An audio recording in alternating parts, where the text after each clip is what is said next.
All right. Welcome back, viewer. Mr. Wayne here. Today is the day to go over week 12 in part 12 of Master Key System. Can you believe that? It is already Wednesday. Right now it is April 16th. It is 8:36. We just got back home from work 15 minutes ago, we'll say. And work has been great. A lot of great things happened this week. Today alone, we're getting things ready for Easter, and they called all the team leads to work the candy, get the candy up on the shelves as soon as possible. And our team leads were busy, so who did they send? They sent Mr. Wayne. So we had a taste today of working with all the store leads, at least the ones that were available, and it was very good. And in the middle of that, our store manager, she was off today, but she was shopping, getting some candy for her family. And I said hi to her, and we talked for a bit. I went about finishing what I needed to do, but she was there. She knows I was there, working with the team leads and things and whatnot. And at the beginning of this week, here's some great news too. At the beginning of this week, both my team leads were working freight. Now, when we open, obviously we want to work as much freight as we can, get as much product on the shelves as we can. And around this time, it started to pick up, and both my team leads were doing freight. And I said, I'm going to hang back here at the desk, focus on customer service, because we had customers that needed to be helped. So I stayed there. They're going to handle it. I'm going to focus on customer service. And lo and behold, Blanca comes strolling up. Blanca's a store lead. And she comes talking to me about customer service. And she's saying freight is very important. Obviously, all of these things are very important, but what's the most important? Customer service. And we talked for probably about 5-10 minutes, and then she was coaching me, right? She came by, she was coaching me, and she said, oh, what exactly did she say? But it was along the lines of, Wayne, do you remember how we were talking about paying attention to details? And I said yes, and she was looking at the shelf. Now, one of my leads, she did a great thing, very fantastic idea. She put as features Blue DEF. DEF, for those of you that don't know, DEF is an exhaust fluid for diesel vehicles, and it helps clean out the exhaust so they're not shooting out very, very bad emissions into the atmosphere. But she put DEF on feature, and part of the shelf was a little bit crooked. And Blanca noticed this. I didn't even notice it. Blanca noticed it, and I told her I'll fix it right now. Right, I'll get it fixed. But as an example of the detail, and we had a small coaching with the store lead, and we were working with the other leads today, and it was good. It was very good. And on top of that, we got a new cat in our department, and he's on part-time, and he's going to be working mainly during my shift. And we were showing him a lot of things today too, so I even got practice when it comes to leading and teaching how to work the system, how to manage, maintain everything, just how to do simple tasks. And it was good practice for when I'm in my lead position, because I'm going to be doing that on a daily basis when I'm lead. And it's happening on its own, right? I made the decision, I've been putting in the work, but ultimately God is working out all the details, because as we're learning here, it's attraction. It's law of attraction, and it's works in congruence with our line of thought and what we're thinking. And all we have to do is make the decision, visualize, continuously visualize yourself being in that role, being in that position. Because remember, two things happen as we were talking about vibration in the previous parts. The spiritual thing that happens, remember, you're like a tuning fork. Whatever thoughts, the nature of the thoughts you're putting out, whatever mental pictures that you are holding, whatever you're visualizing goes out into the infinite mind in the form of vibration. And thought being a vibratory activity, which is subtle enough to penetrate all matter. Because remember, even all matter is in vibration, it's energy. So through our thoughts, through our visualizing processes, we're legitimately creating an image. We're creating a mold out of what that vibration is going to be, our vibration of thought. And we are matching with other like vibrations in the external world, and we're attracting to it. Or the other thing that happens is the physical manifestation of that. You yourself, that thought, that idea, that image gets built into your system, your being, and you become that which you are thinking about simultaneously as you're attracting it on the outside. Remember, it's congruence, the law of correspondence. You're corresponding. You're just in a state of correspondence. And as you're moving towards it, the things externally are also moving towards you simultaneously. That's the oneness of everything. Remember, everything is one and connected. And as quantum physics explains it, it's the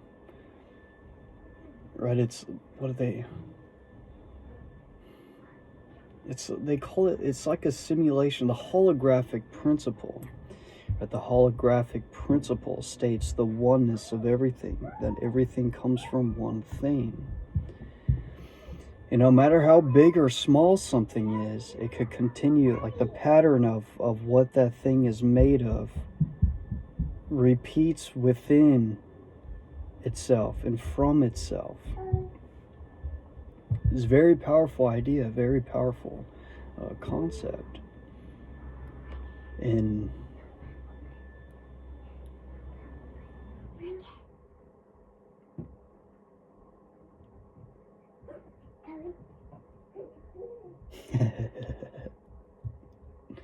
excuse all the noise. My niece and nephew are right by the door right now. They're getting big quick. But great things are happening. A lot of great things are happening. And week 12, at the end of this week, we'll be halfway through this program. It's been happening quick. Can you believe that? We're about to be halfway.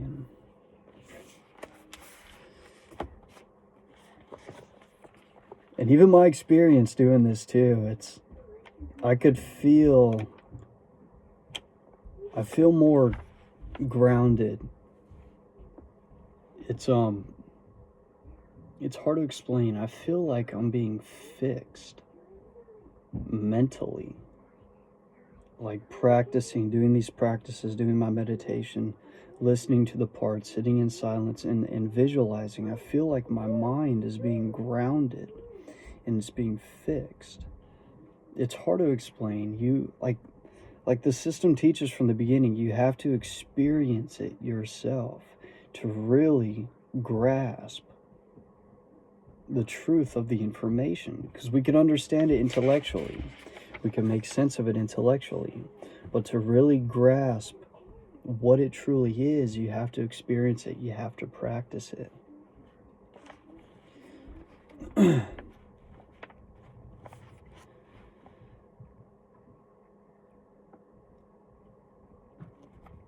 Excuse me. They're listening to me.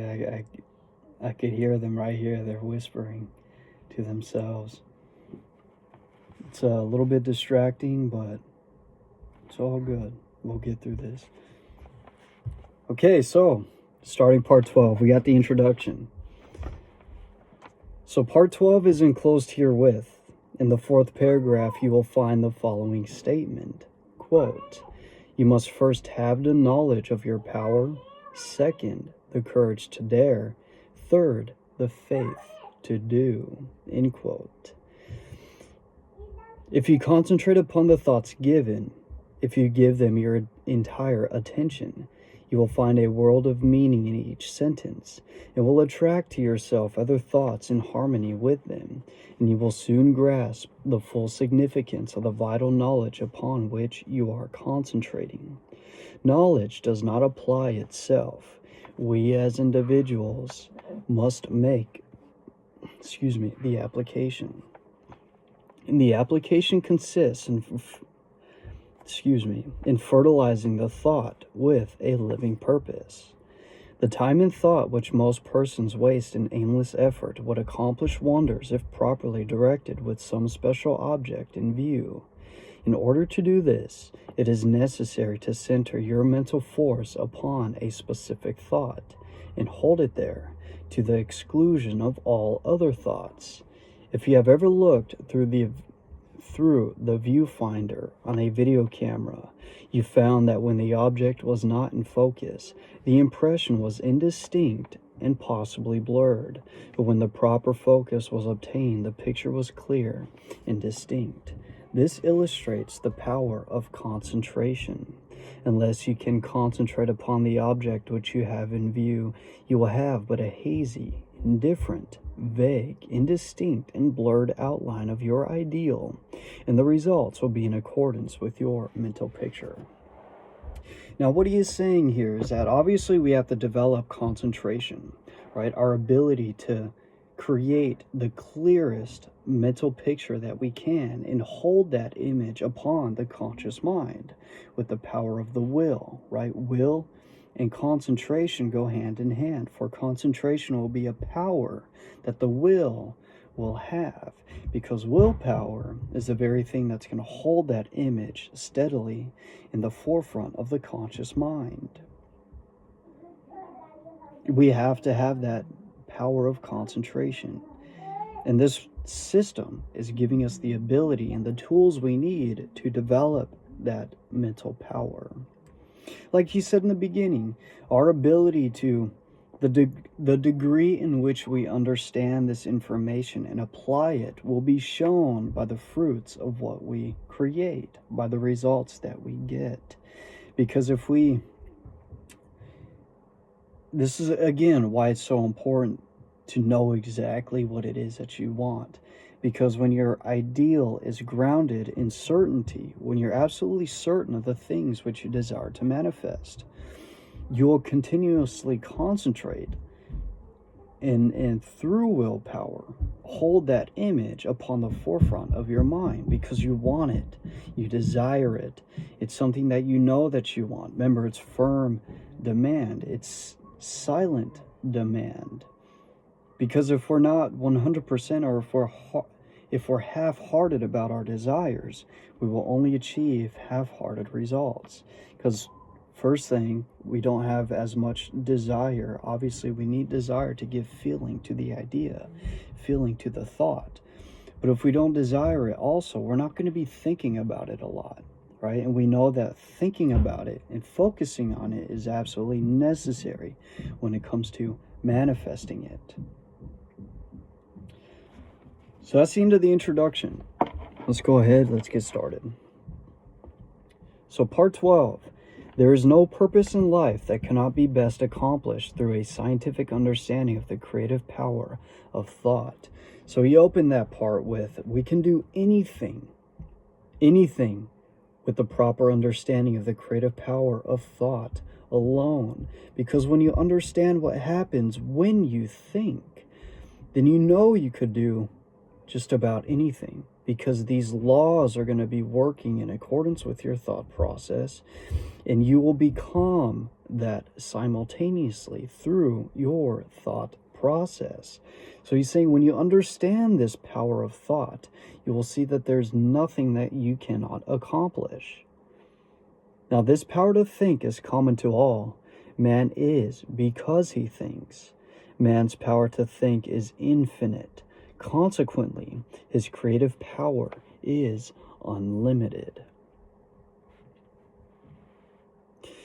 So he's saying here there's essentially nothing that we can't think, that we have within us this power of infinite thought, that there's no limitation to what a man can possibly conceive within his mind. And because of that, our creative power is unlimited. We know that thought is building for us the thing we think of and actually bringing it nearer, yes. Yet we find it difficult to banish fear, anxiety, or discouragement, all of which are powerful thought forces, in which continually send the things we desire further away, so that it is often one step forward and two steps back. So he's telling us there that it is absolutely essential that we banish thoughts of fear, thoughts of worry, thoughts of anxiety, because these thought processes will not only put us in a state of fear, state of anxiety, these states in that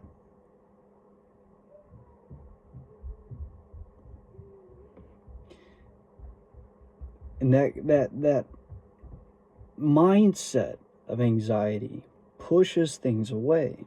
Now, recall a time where you did find yourself anxious or nervous, or you did have anxiety, or you were fearful.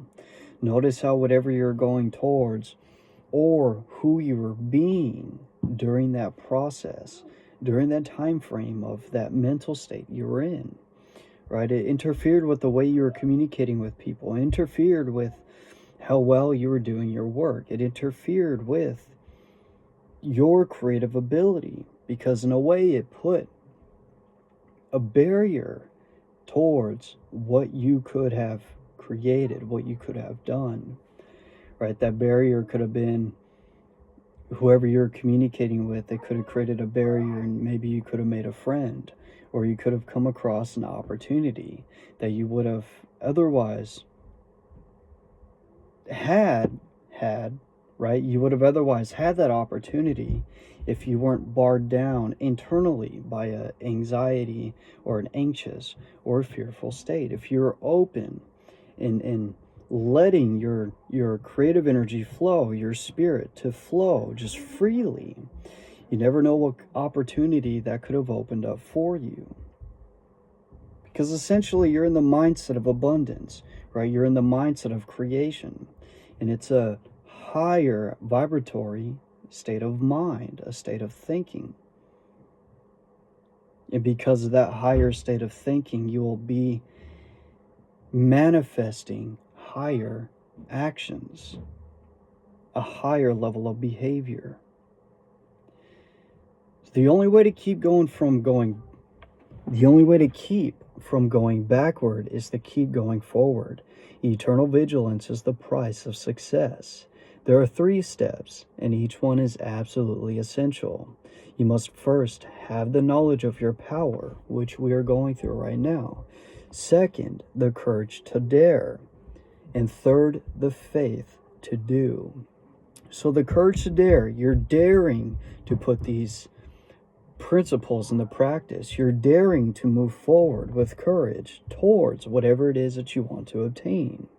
And then the faith, you have the faith to do it, to take action towards it, knowing that you will reap the benefits of the actions that you take. With this as a basis, you can construct an ideal business, an ideal home, ideal friends, and an ideal environment. Now, why is this so? Because it's all based in your mindset. It's based in consciousness. It's based within you. It's flowing from within you. It is being created from you, from within out of you. And because of this, you could create the ideal business that you want. You could create the home life that you want. You could create and find the friends that you want. And ultimately that success that you desire. You are not restricted as a material or cost. Now, why is this so? Because this is happening within. Remember, it's a spiritual process. You are reconstructing first the very material of which your mind is made of. And because of this, there is no cost to doing it. The only cost is your time and your eternal vigilance, as he said, to continue practicing and visualizing the things that you want. Because remember, neuroplasticity, our brain will change in accordance with our thoughts. And this system is conscientiously changing your behavior to be who you want to be. And the things we get are manifestations from who we are as individuals. Thought is omnipotent and has the power to draw on the infinite bank of primary substance for all that it requires. Infinite resources are therefore at your command.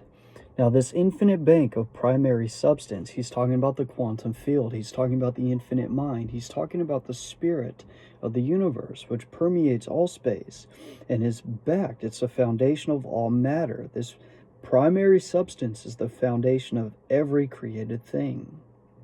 Now, with thought, remember, you are sending that vibration out into the infinite mind, and the infinite responds to you by bringing you back what you are putting into it. That is why thought is omnipotent, that the only limitation is placed upon you and your ability to think and to imagine. But your ideal must be sharp, clear-cut, definite. Again, you have to know exactly what it is that you want in order to really bring this power into complete manifestation. You have, to have one ideal today, another tomorrow, and a third next week means to scatter your forces and accomplish nothing. Your result will be a meaningless and chaotic combination of wasted effort. Again, we need to know exactly what it is that we want, because that thing we want is going to be what we're focusing on day in and day out. In that continuous concentrated effort, your energy, your mind forces, who you are as an individual is going to continuously move towards that specific direction. Unfortunately, this is the result which many are securing, and the cause is self-evident. So he's saying the fact that you have one ideal today, another tomorrow, a different one next day, because you're not 100% sure of what it is that you want, you are scattering your forces and are therefore scattering how the law is working for you. And because of this, you won't really accomplish anything. And if you do accomplish something, it won't be as big as it can be as compared to if you're concentrating your efforts towards one specific purpose.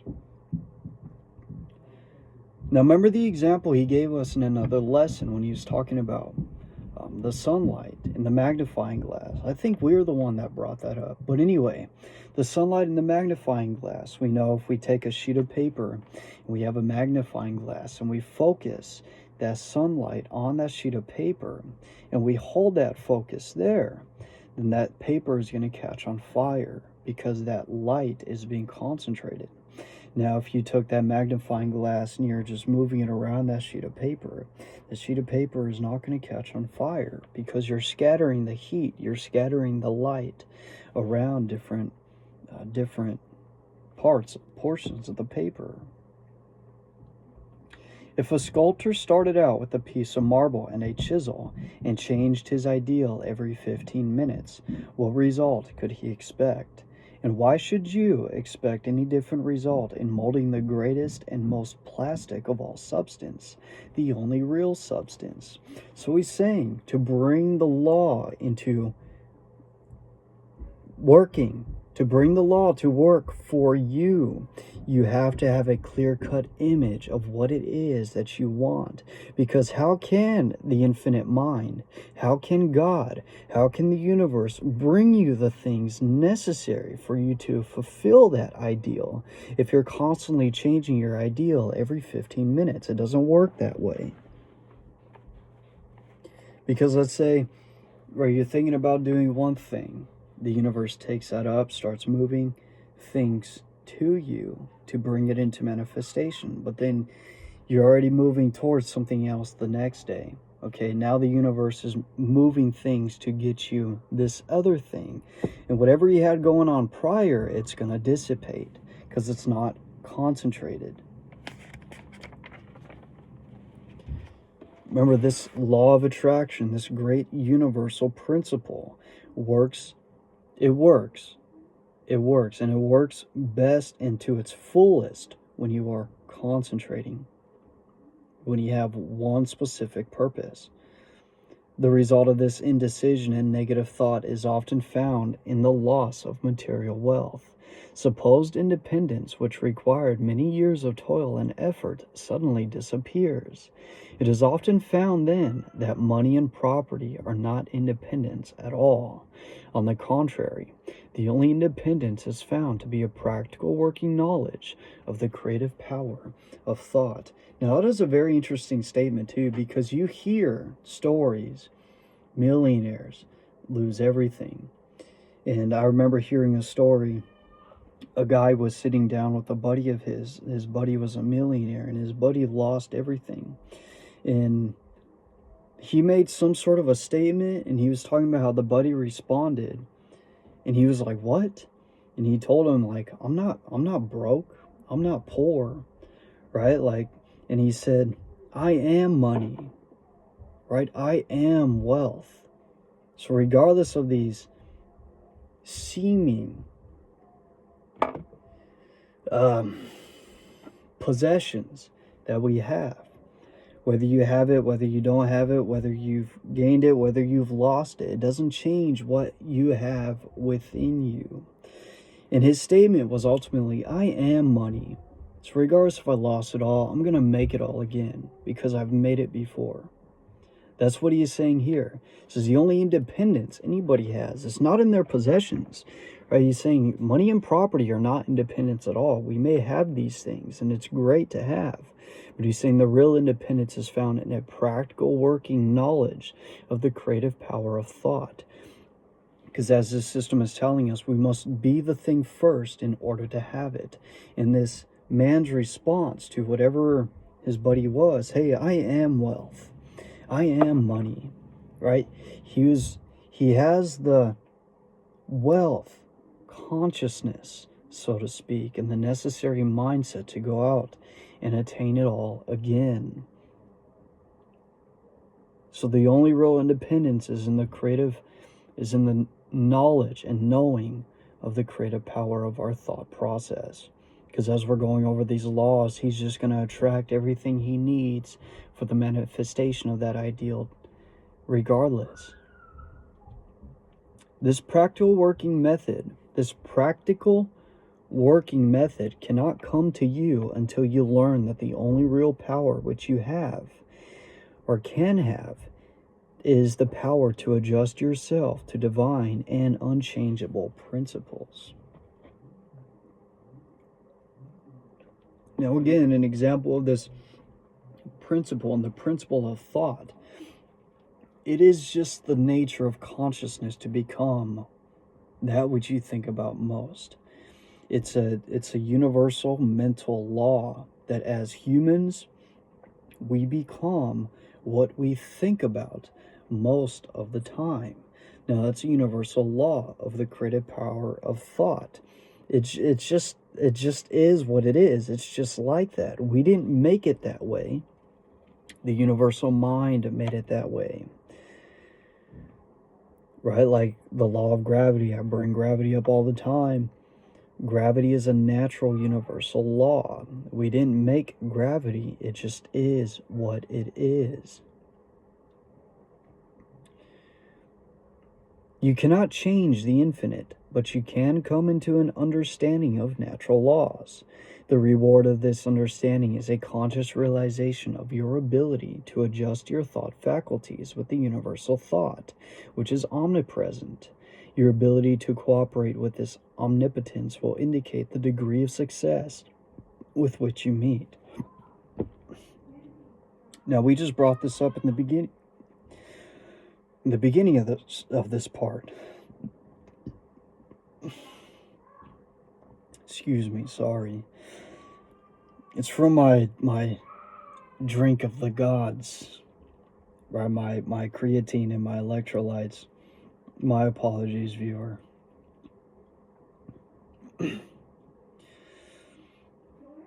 So bringing our thoughts into congruence with universal law. Now remember how he gave us the example of, right, we as humans being a mechanism of attachment for the expression of the universal mind. Remember, our consciousness was creating the image of the universal consciousness. We are creating the image and likeness of God, the universal mind. And our consciousness is the universal consciousness operating through this being, this creature, which we know as man. Remember, it could be no other way, because there is only one. Even Christ told us there is only one. God is one. And all things in existence are all manifestations and expressions of the one. We are not separate from God. We are united with him. We are one with him. But as humans, we can either choose to think along the lines of God or not. To have God within us truly 100% is to think like God, which is what Christ came to give us. Remember how Apostle Paul told us Christ is within us and is the fullness of the Godhead bodily. It is everything that God is manifested in human form. And Jesus was the perfect representation of this form of God taken on in the flesh. Now, we already have the seed of God within us, just the fact that we could understand God to begin with and know that he exists. Remember, we're multi-dimensional, we're spiritual, we're mental, and we're physical all in one. Now, just the fact that we understand spiritual principles and spirituality at all shows that we have the seed of spirit within us. And again, bringing our mind in congruence, bringing our thought processes into alignment with the workings of natural law and natural principles. In neuroplasticity, our brain will change in accordance with this change in thought, and we'll be thinking on a higher plane. We'll be thinking on the spiritual plane. Again, be transformed by the renewing of your mind. The renewing of our mind being thinking from the thoughts of God, along the lines of God, so we could step into that godly nature, so we could be as gods in the flesh. That is the whole purpose and meaning of Christ.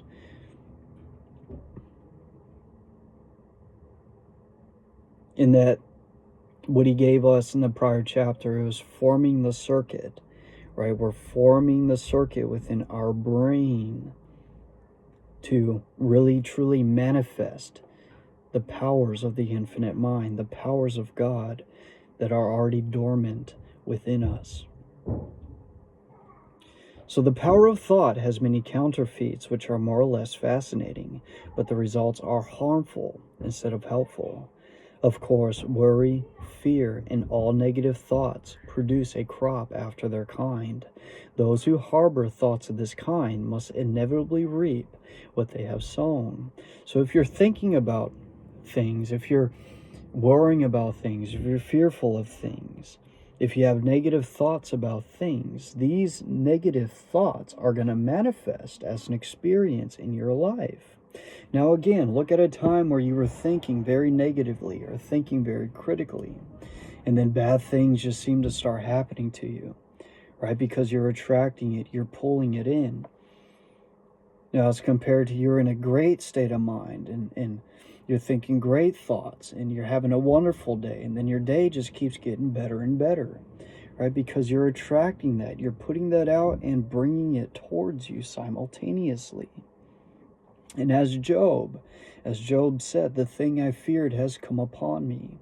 Because Job was so fearful during that time, he legitimately manifested it and experienced that fear in his life. We reap what we sow. Again, there are the phenomena seekers who gormandize on the so-called proofs and demonstration obtained at materializing seances. They throw open their mental doors and soak themselves in the most poisonous currents which can be found in the psychic world. They do not seem to understand that it is the ability to become negative, receptive, and passive, and thus drain themselves of all their vital force, which enables them to bring about these vibratory thought forms. So he's saying when you're in a state of such receptivity, you can absorb many negative thoughts that are found in the atmosphere, and you will begin to attract those negative things to you. Right? You don't always want to be receptive. You want to be the one doing the output. You put the output out. You put the power out. You put the force out. You put the vibration out of what you want to manifest. Which is why you need to form thick skin, so to speak. Now, I know I use this plant as an example. I don't know what these plants are called, but they have like a fuzzy exterior on their leaves, which allow the water to just drip directly off the leaves. Now, it's like that plant. You have to develop the fuzz around you. So whatever negativity you experience in the world will just drip right off of you like the water from the plant. You have to reach that point, viewer.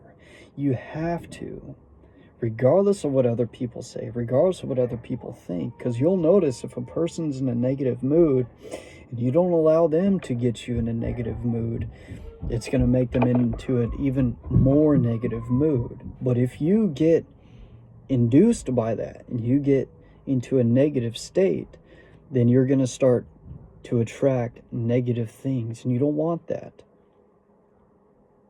Remember, that kind of goes hand in hand in how he was talking about causation, right? The train of causation. You do not know how far your actions will influence, right? You don't know how far the influence of your actions will go, and how many people it will actually affect.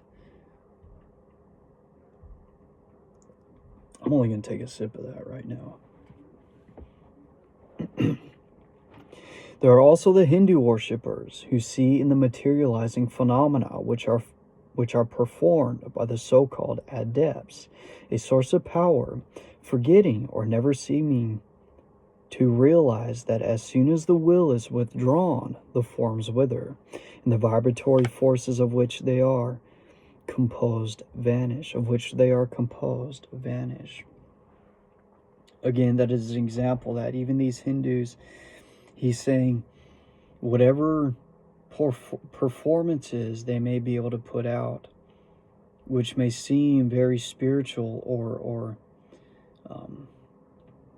miraculous, this power is no different than the power that you have within you. They're not doing anything that you cannot possibly do yourself.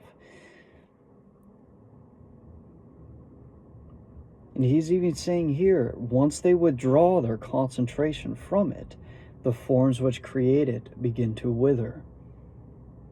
And then that vibratory force of which composed that miracle, that thing, vanishes. How powerful, what a powerful idea. Telepathy, or thought transference, has received considerable attention, but as it requires a negative mental state on the part of the receiver, the practice is harmful. A thought may be sent with the intention of hearing or seeing, but it will bring the penalty attached to the inversion of the principle involved. In many instances, hypnotism is positively dangerous to the subject as well as the operator. No one familiar with the laws governing in the mental world would think of attempting to dominate the will of another, for by so doing, he will gradually but surely divest himself of his own power. Now, it's very interesting that it brought that up, because eventually we will be going through the Quimby manuscript. Now, the Quimby manuscripts are the foundation of what New Thought came about to begin with. In the works of this man, Phineas Parkhurst Quimby, he spent many, many years as a hypnotist, only to find out later on how foolish it was to begin with. He talks about it in here. Now, for granted, he learned a ton of the mind, a ton about the mind, the conscious and the subconscious mind, the power of beliefs, the power of our thinking. He learned about all that through his practice as a hypnotist. When he reached a point where he found out it was absolutely unnecessary because the power lies within, is when he dropped hypnotism altogether and he went out to heal people. He was legitimately healing people through the mind, through changing their thought, as Christ came and healed people back in the time that he was in by changing their mind. Remember, Christ was not able to heal everybody. He couldn't heal the ones that didn't have faith. It was the ones that believed and had faith in this internal power, which were the ones that were healed and were healed by Christ.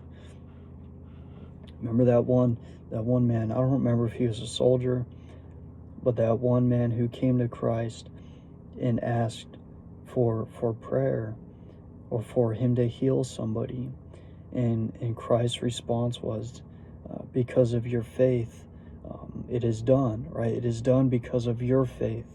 It is done because of you, because your state of mind, your belief. It is done. And back to right here, as Mr. Hanna was saying, hypnotism is absolutely unnecessary. All of these perversions have their temporary satisfaction and for some a keen fascination, but there is an infinitely greater fascination in a true understanding of the world of power within.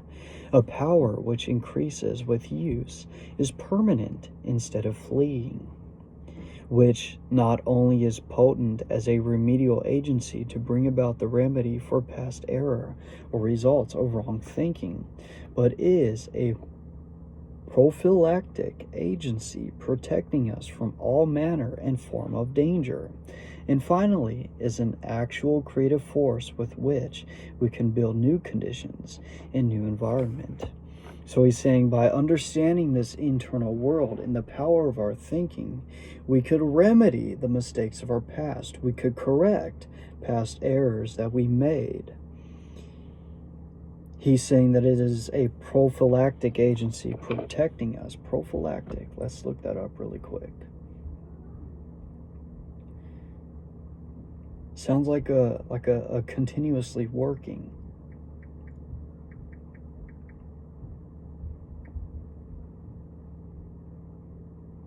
Defending or protecting from disease or infection. Preventative or protective. So it's a protective energy, right? It is constantly protecting us. Protecting us from all manner and form of danger. And finally is an actual creative force with which we can build new conditions and new environment.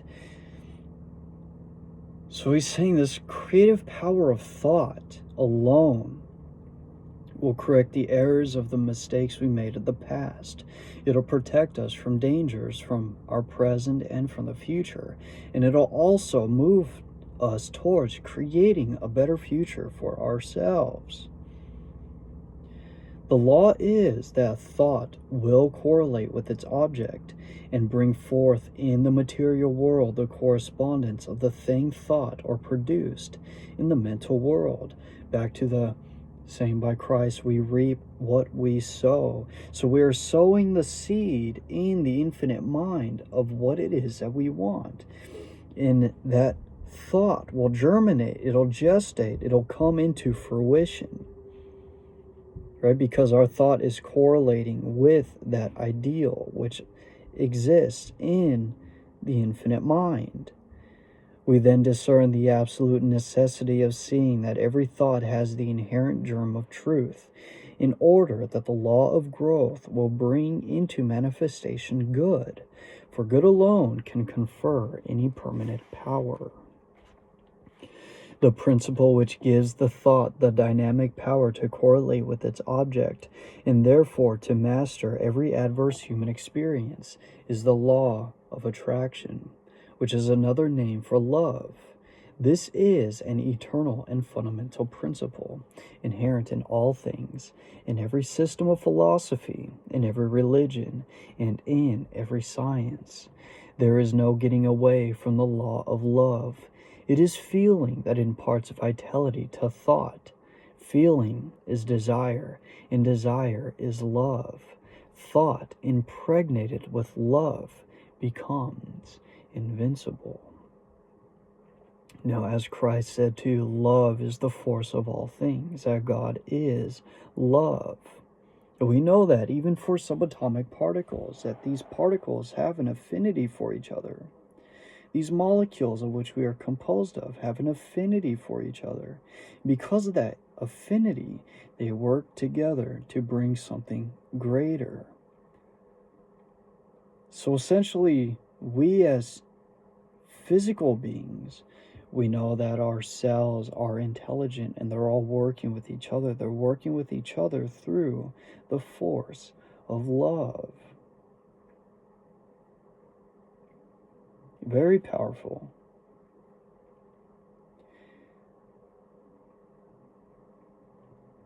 And again, we have to, since thought is the mold maker, right? It is the thing that creates the design of our future.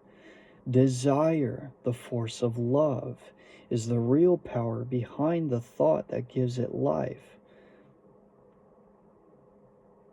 Again, like with the sunlight, we know the subconscious mind is the part of ourselves putting out the most power, right? It's the very thing of which it is the very foundation of our being ourselves, that even our thought process is dependent upon the health and working of the subconscious mind. If the subconscious mind, as we were told, is the sun of the body, it is the energy generator, the energy output of the body. Thought, like the magnifying glass, is what's going to set this power to move forward in motion. Right? Thought is the directive force. Emotion, love, is the power, the powerhouse behind it.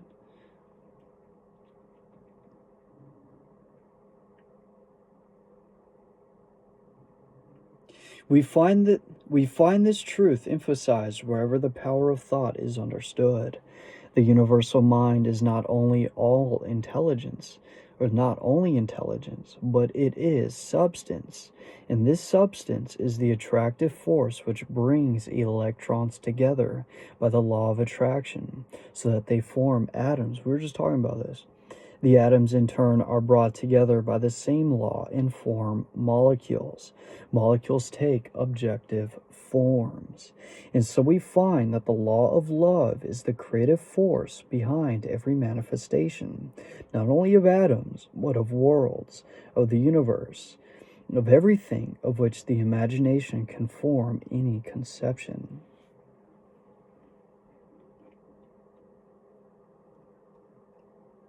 Now, a great example of this, too, let's say, whether you're a man or a woman, you're sitting with somebody that's of the opposite gender, and you really like them, you have an affinity with them, you have love for them. When you think about them, you feel good, right? You're correlating the emotion of love with the idea of them, with the reality of them. How can I explain this? As compared to somebody you weren't very fond of, you were not attracted to at all, right?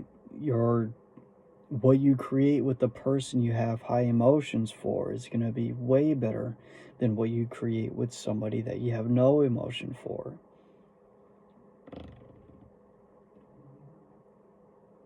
So you had no emotion for them anyway, other than respect for them. You wouldn't want to deal with them to begin with.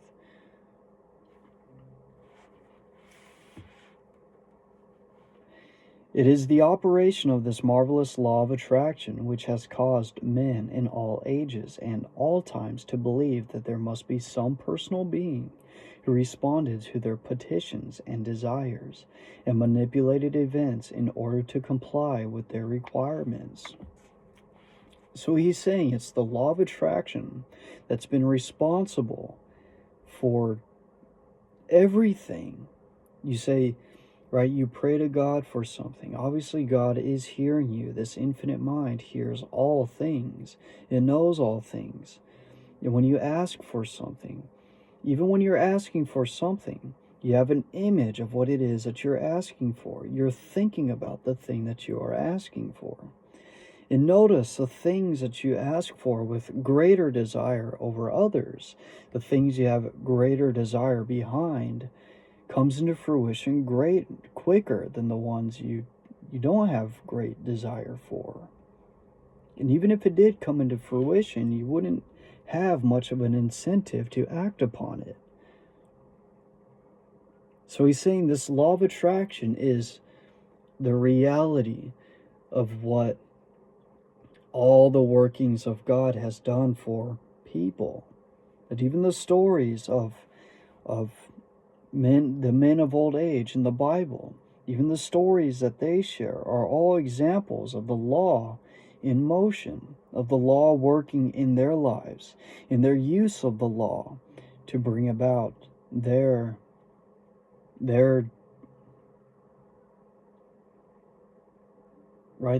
station, their to bring about their place in the world, so to speak. It has been this universal law this whole time. It is the combination of thought and love which forms the irresistible force, called the law of attraction. All natural laws are irresistible. The law of gravitation, or electricity, or any other law operates with mathematical exactitude. So this mind, God, this intelligence, God is intelligence. And everything that has been created through divine order, through divine mathematical exactitude. It's precision. There is no variation. It is only the channel of distribution which may be imperfect, which he's talking about us, for example, right? The way this power becomes distributed is dependent upon the channel which it is being distributed through. Now, again, as we talked, we must form the circuit in order for this power to truly work in its fullness in our lives. And that circuit is formed through knowledge, understanding, wisdom, thinking upon the law. I just opened this up earlier today. Meditating upon the law. We got to find it again. It's Joshua 1:8, King James Version. He says, "This book of the law shall not depart out of my mouth," because the Bible is all about universal spiritual law. "But thou shalt meditate therein day and night, that thou mayest observe to do according to all that is written therein." So the Word of God is the thought of God. It is the logic of God. It is the wisdom of God. Then he says, "For then thou shalt make thy way prosperous, and then thou shalt have good success." Why? "Find ye first the kingdom of heaven, and all these things shall be established unto you," because the kingdom of heaven is within, right? It is our thinking. It is our thoughts. It is our character. It is our mind. It's our mindset. It's within. And he's saying, meditate upon the law day and night, because through this you shall make thy way prosperous. And as we're going over here,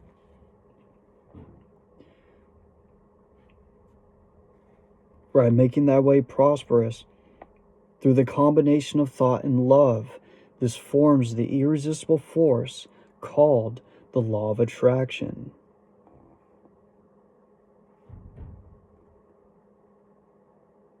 And as everything is built upon mathematical exactitude, that which you put out will come to you with mathematical precision. Like that has been said in a part past. And I repeated it multiple times.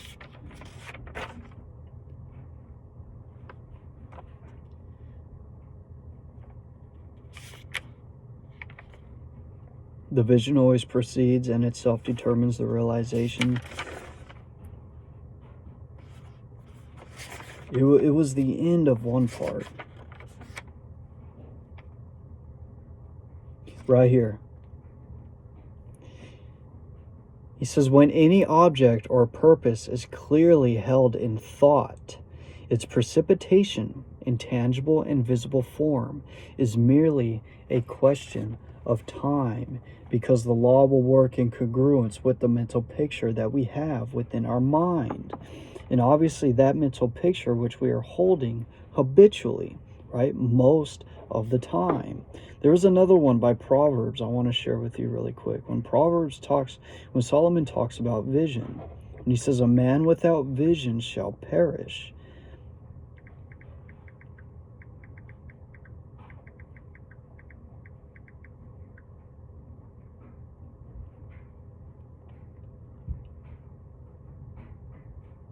Okay, it's Proverbs 29:18, which states, quote, where there is no vision, the people perish, end quote. And as we've been talking about before, we have to have a vision. We have to have an ideal. We have to know exactly where it is that we're heading. We have to know exactly what it is that we want. In order to manifest that in our life, we cannot expect just to stumble in the life we want. We have to be deliberate about it. We have to be diligent about it. We have to create it from within us outward. Here, oh, you'll love this. This is the rest of it. And this is from the King James Version. Proverbs 29:18 through 19. He says, quote, where there is no vision, the people perish. But he that keepeth the law, happy is he. A servant will not be corrected by words, for though he understand, he will not. For though he understand, he will not answer. But he that keepeth the law, he is the happy one.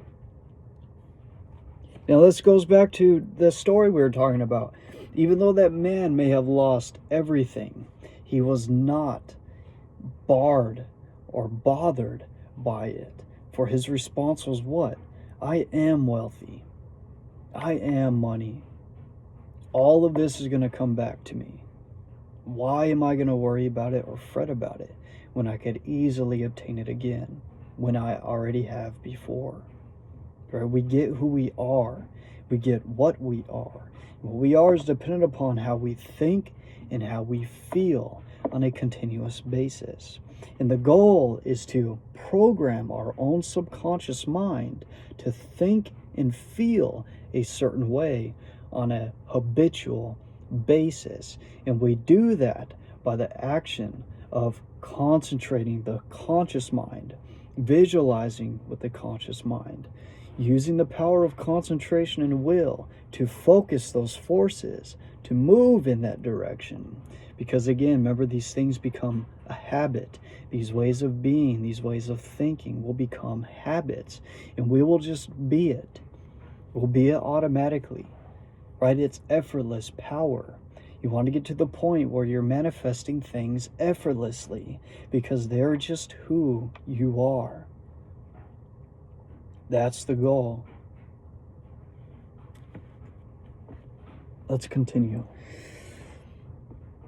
If a bridge falls, we do not attribute the collapse to any variation of the law of gravitation. If a light fails us, we do not conclude that the laws governing electricity cannot be depended upon. And if the law of attraction seems to be imperfectly demonstrated by an inexperienced or uninformed person. We are not to conclude that the greatest and most infallible law upon which the entire system of creation depends has been suspended. We should rather conclude that a little more understanding of the law is required, for the same reason that a correct solution of a difficult problem in mathematics is not always readily and easily obtained. So what he is saying here, if you, viewer, if you're not able to bring this law to work in your life, it has nothing to do with the law itself, because the law is what it is. It is the very foundation of all existence and how all matter has been created. It has nothing to do with the law, as he's saying. If a bridge falls, it has nothing to do with gravity. It has everything to do with the improper calculation on the architect, on the builder of the bridge. It has nothing to do with the law itself. He's saying, what was the other one? Electricity. He's saying, if we build a machine that's not working properly, it has nothing to do with the electricity that's powering the machine. The electricity is what it is. It has everything to do with the improper functioning or design of the mechanism of attachment. And as we are mechanisms of attachment, we are channels for the flow of this energy. If we are not able to bring the manifestation or the law of attraction into manifestation or into working for us the way we would like it to be, it has absolutely nothing to do with the law at all. It has everything to do about the channel which this power is being distributed by, and that channel is us. The channel is our mind, our thoughts, our concentration, what we are focusing on. It has everything to do with us, not the law. And he's saying, in order to overcome this challenge, so to speak, all there is a little bit more understanding of the law of attraction and more diligence on your end by applying the principles, by meditating upon the law. Right? Remember, you have to form a circuit. You have to become one with God, one with the law. Bring your mind to congruence with higher principles. Man is so constituted. I'm sorry, I've skipped one. He says, things are created in the mental or spiritual world before they appear in the outward act or event.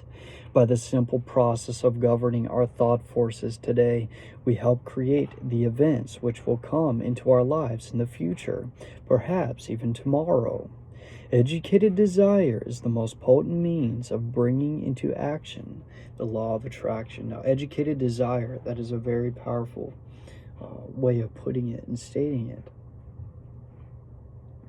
He says, educated desire, the most potent means, the most powerful form for putting the law in motion. It's desire, it's emotion, it's feeling.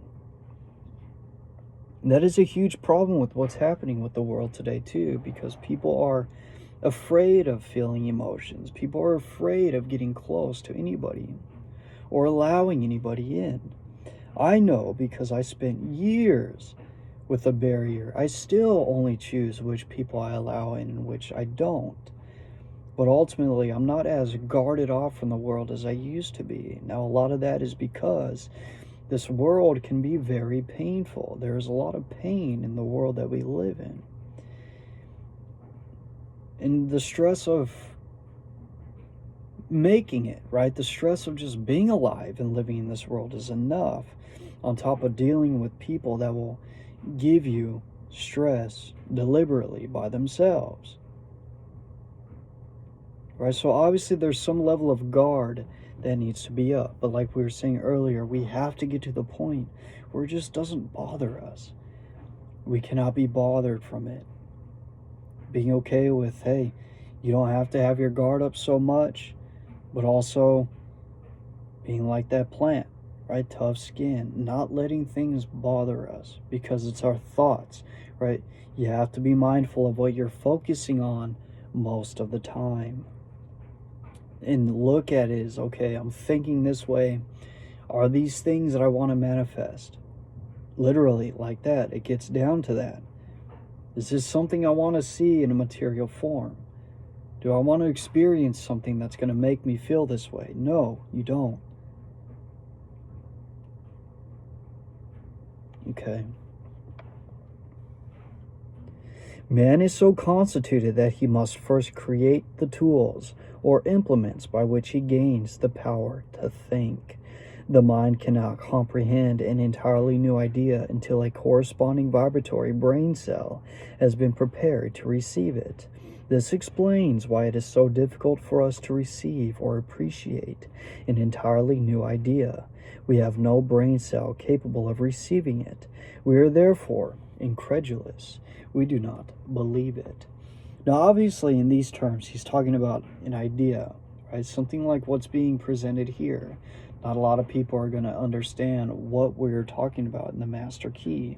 And unfortunately, people tend to criticize that which they don't understand. Right? We may get criticisms along the way, which we already have, but whatever. Right? It says more about them than it does about us. But for you, viewer, that actually understands this information and has an intellectual grasp upon it, you have corresponding brain cells. You have brain cells ready to receive the idea. Now it is your job still to work that idea into your being, into your consciousness, into who you are, by practicing the principles that are given to us. So you could step into more of the spiritual power which you were given at birth. It is written within your DNA. If, therefore, you have not been familiar with the omnipotence of the law of attraction and the scientific method by which it can be put into operation, or if you have not been familiar with the unlimited possibilities which it opens to those who are enabled to take advantage of the resources it offers, begin now and create the necessary brain cells which will enable you to comprehend the unlimited powers which may be yours by cooperating with natural law.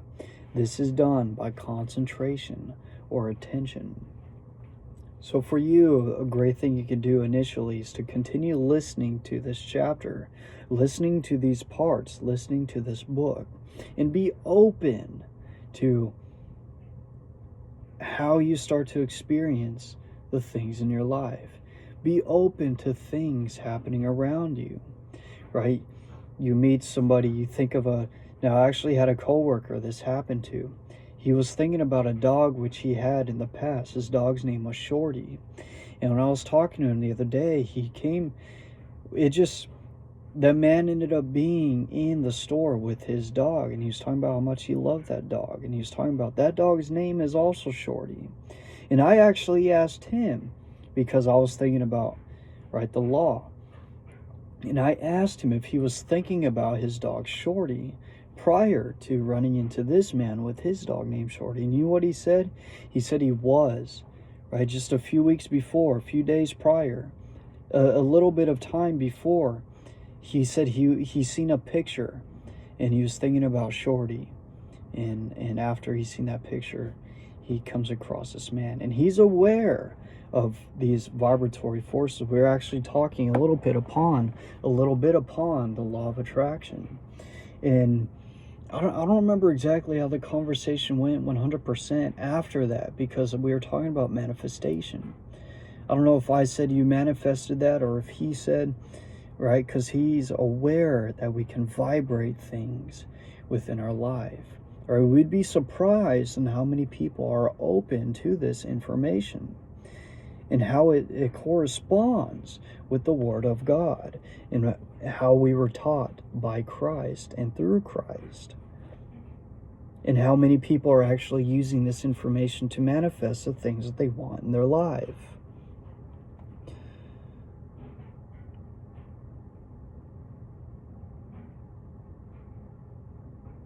Okay, here we are. The intention governs the attention. Power comes through repose. Repose. I believe repose was stillness, if I remember correctly. Let's find out. Oh, we got an ad. Isn't that fun? Ads. Sometimes they're useful. Most of the times they're not. Okay, repose. It's like stillness. Resting. Yes, the state of resting or being at rest. Peace, tranquility, calm.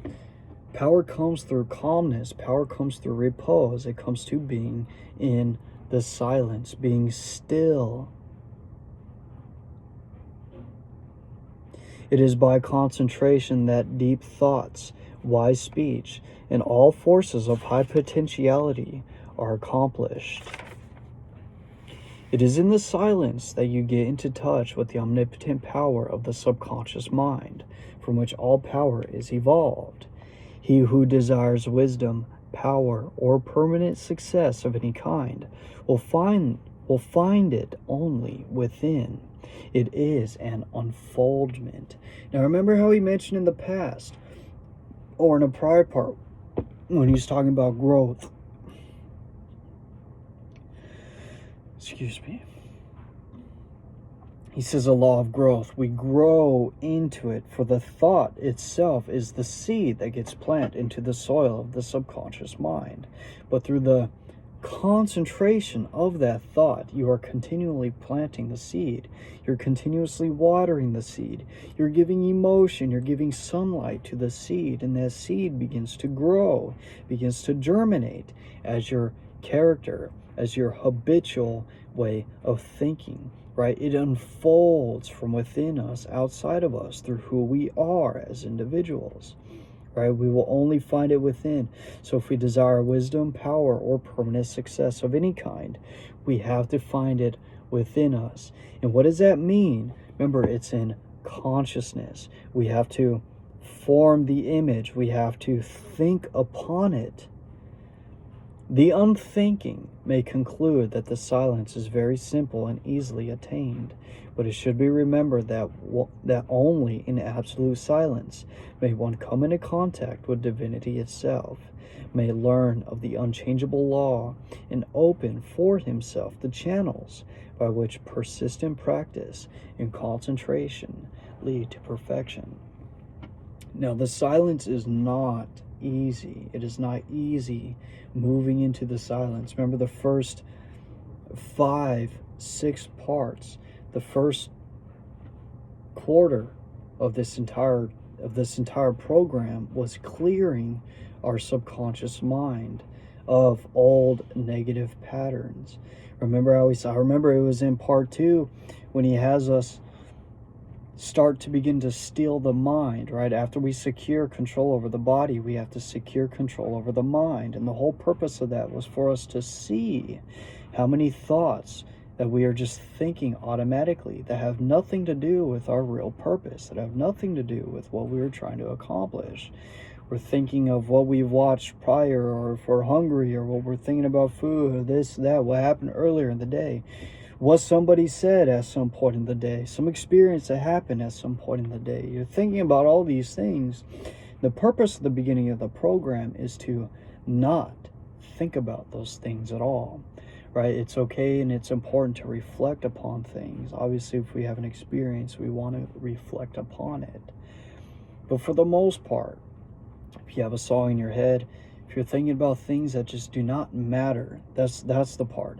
If you're thinking about things that don't matter, it's pulling those weeds out of your mind and placing, right? You're tilling the soil of the mind. You're clearing out the mind. You're clearing old thought patterns. And you're bringing your mind to the here and now. So you're focusing on bringing your mind into the silence, focusing in the moment, being still, being in the silence, being with God, meditating with God, sitting there with God, sitting there with the universal mind, and then forming the image and picture, planting the seeds, so to speak, of who you want to be, the character you want to have, the type of life you want to live, the business you want to manifest, a position you want to manifest, a society you want to build, the family that you want to have. You have to meditate and think upon these things, because you're then planting that within your subconscious mind. And again, through concentration, the more you continuously do it, again, you begin to become it. You manifest that image through you, while simultaneously attracting the things necessary for its fulfillment outside of you, through correspondence, through oneness.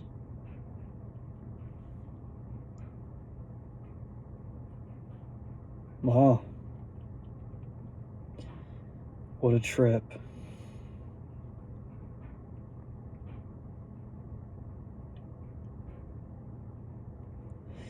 This week, go to the same room, take the same chair, the same position as previously. Be sure to relax, let go, both mentally and physically. Always do this. Never try to do any mental work under pressure. See that there are no tense muscles or nerves, so that you are entirely comfortable. Now realize your unity with omnipotence. We were just talking about unity. Get into touch with this power. Come into a deep and vital understanding, appreciation, and realization of the fact that your ability to think is your ability to act upon the universal mind and bring it into manifestation. When he says bring it, he's talking about your thoughts. Bring the thing you're thinking about into manifestation.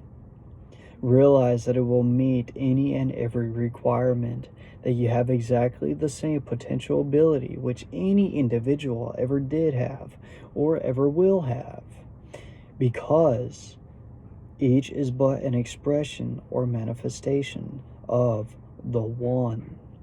All are parts of the whole. There is no difference in kind or quality, the only difference being one of degree.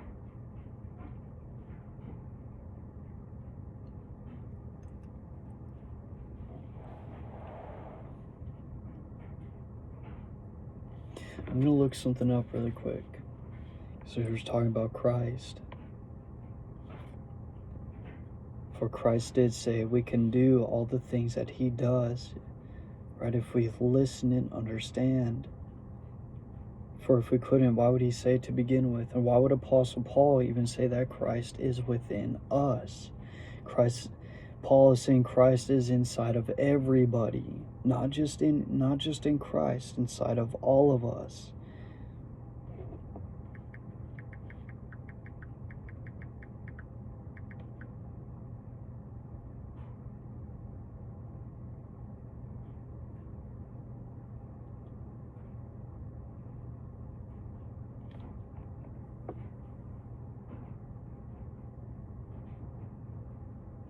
Well, here's one. This is Colossians 1:27, Christ in you. And I quote, this is by Apostle Paul. It says, to whom God willed to make known what are the riches of the glory of this mystery among the Gentiles, which is Christ in you, the hope of glory. End quote. So what he is saying, to make known what are the riches of the glory of this mystery among the Gentiles. He's talking about the glory of the mystery of God, which we were talking about is within us, right? The riches of this glory that are inside of us. And as he's saying, which is Christ in you. So Christ is the hope of glory within us. Christ is the mystery, the mysterious power of God within us. As we are told, the fullness of the Godhead bodily, the fullness of all that God is within the flesh, manifested in the flesh. That's all what Christ is, the image of God in man.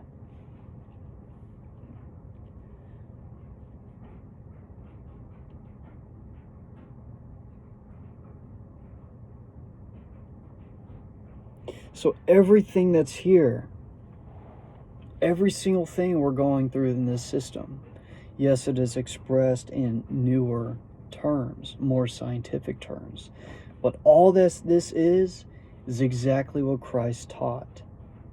It's all the exact same thing. There is no difference in what is being taught. The only difference is how it's being expressed, how it is being taught. Because ultimately it all leads back to what? God within us. In our mental mindset, our mind state, in our understanding of the Word, in our understanding of these universal principles, these universal laws, in bringing ourselves into congruence with these principles and applying it deliberately within our own lives. And it takes work to do that. It takes personal work to do that, to get there.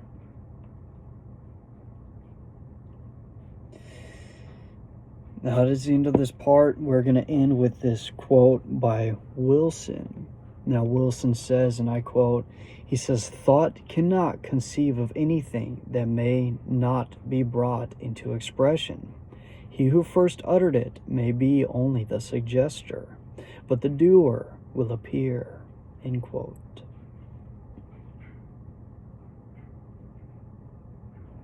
And since there is no limitation to what our thoughts can do, he is telling us that Christ and embodying the image of Christ is available to all of us, viewer. Right? And obviously with what's going on with modern Christianity today, and a lot of people believing that Christ is something they cannot be, it's not a very popular idea at the moment. But as we talk about cause and effect, and right, when you do something, you never know how far it'll go and how many people it'll actually affect.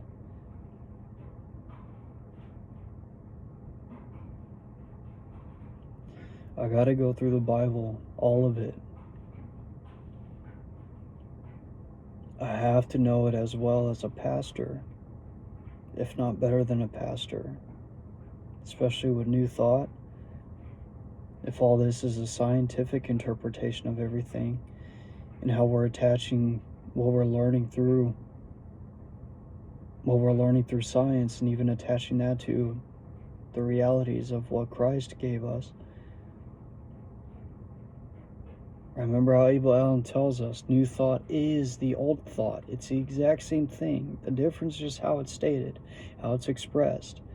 We're expressing it through science, and this is a scientific age. So we're fulfilling the Word. We're to fulfill Christ, to fulfill what He taught. We're not here to destroy anything. Remember how Abel Allen says, we're here to add onto that which already is. We are not here to take away. We're to fulfill the true meaning and purpose of Christ and not take away from it, right? In hopes to help establish the kingdom of heaven, which is within us.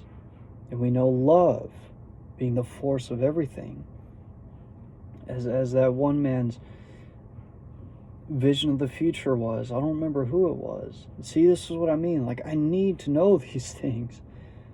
But when they said they see a vision of no pain, no more suffering, no more crying, no, none of that. Right? And all that will happen when the kingdom gets established. But people need to understand that the kingdom is within and it is obtainable. And since this is a scientific age, having a scientific understanding of how it's obtainable is necessary. Today, it's absolutely necessary.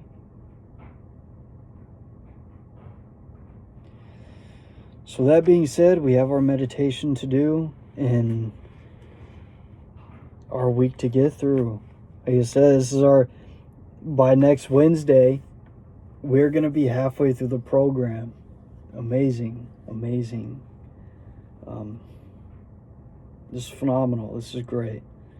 It's great for me. I do believe people are going to be watching this a lot someday, but I know as of right now, it's me and you, Wayne, getting through this together. And God is with us. God is everywhere. He's within everything. And We are surrounded by this infinite intelligence, this infinite creative power is all around us and is within us, and likewise with you. That being said, this is the end of part 12, and I will see you in the next part.